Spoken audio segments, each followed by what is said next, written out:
Bienvenue dans l'épisode 30 du tableau de bord du Blobspot, dans lequel nous allons vous présenter Bagheera, vous expliquer le rôle d'une vision dans un projet et l'impact de personnifier des objets ou des êtres vivants. Mais d'abord, Nous sommes Dom et Marc et nous construisons un lieu résilient, immersif et modulaire avec 10 containers maritimes. Nous t'embarquons dans notre aventure pour en apprendre plus sur des modes de vie et de travail plus durables. Alors abonne-toi et réagis quand ça te parle. né en 2014, Dom a adopté cette petite chatte et l'a nommée Bagheera, inspirée du célèbre livre Jungle Book. Au fil du temps, elle s'est sociabilisée avec l'humain, devenue une chasseuse du fort d'Aubervilliers et une curieuse de ses résidents.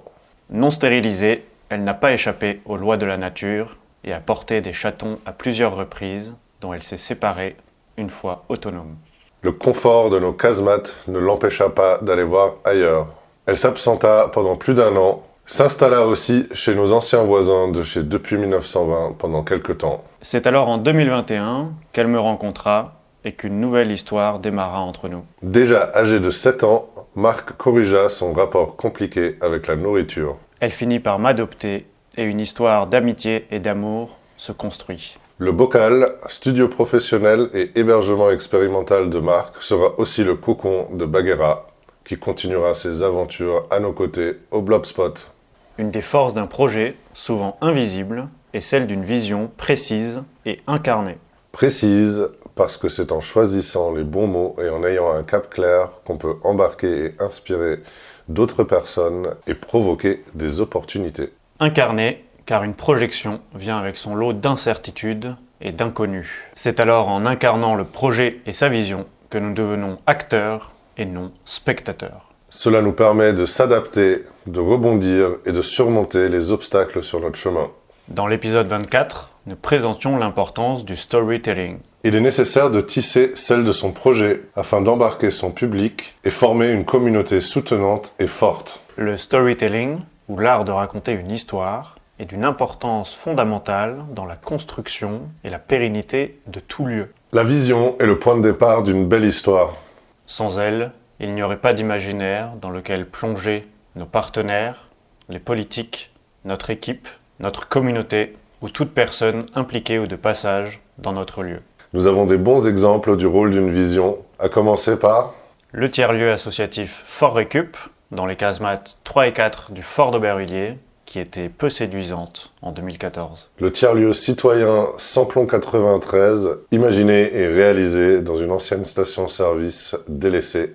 Ou encore le jardin extraordinaire de Rachid Kimoun, fruit de plus de 40 ans de travail continu sur le rempart du fort dans un ancien bâtiment militaire. Pour le Blobspot, la vision est claire. Un lieu résilient, immersif et productif dans lequel divers publics peuvent bénéficier des espaces et équipements pour expérimenter des modes de vie et de travail plus durables. Un des éléments méthodologiques qui participent à la concrétisation et la transmission de notre vision et de l'imaginaire de notre lieu est la personnification des éléments qui le composent. Par exemple, nos plantes possèdent presque toutes un nom unique, parfois ou souvent ludique, tiré de notre imaginaire, des rencontres que nous faisons ou de leur histoire.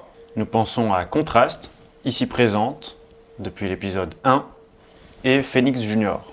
La même idée s'applique à nos containers, qui ont tous des noms tirés de leur usage ou de leur histoire. Le cockpit, d'où nous piloterons le lieu.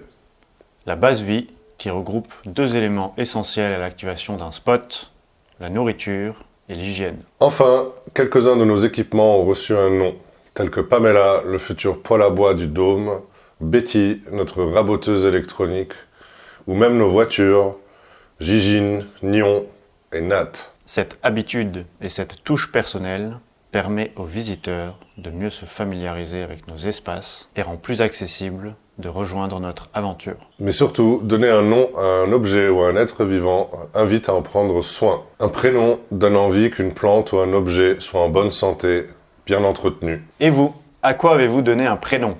Avez-vous une plante de chez nous ? Dites-le nous en commentaire, nous sommes curieux. Merci de ton visionnage. Rendez-vous lundi prochain pour un nouvel épisode.